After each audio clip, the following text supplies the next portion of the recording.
Hello everyone, ndewo, daalụ maka isonyere m.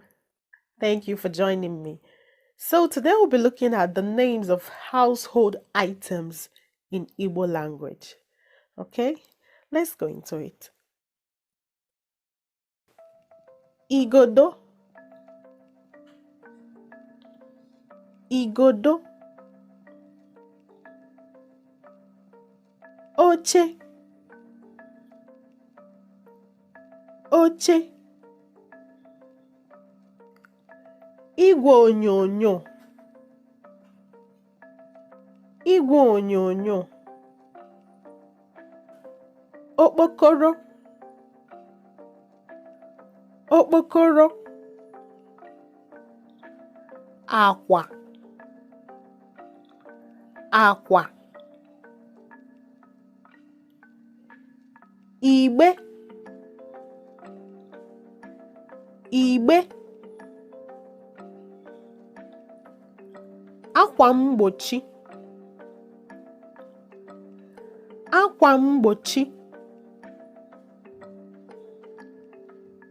Ugegbe, Ugegbe, Elekere, Elekere, Ekwentị, Ekwentị, Ncheanwụ,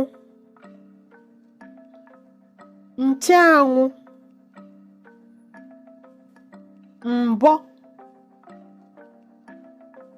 Mbọ, Akpa, Akpa,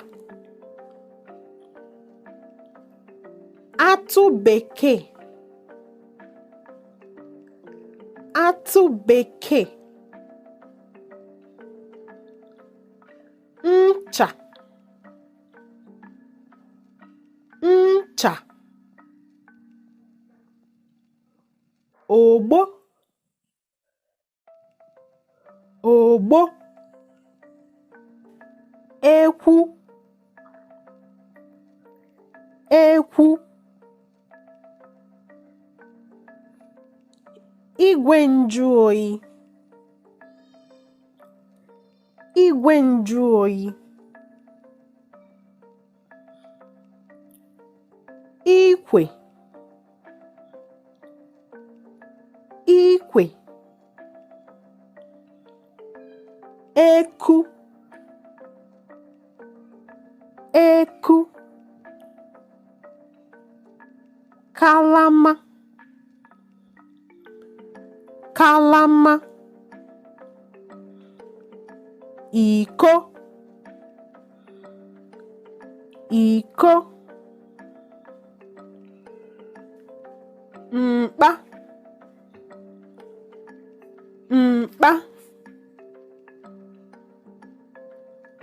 Mma, Mma, Ngaji, Ngaji, Efere, Efere,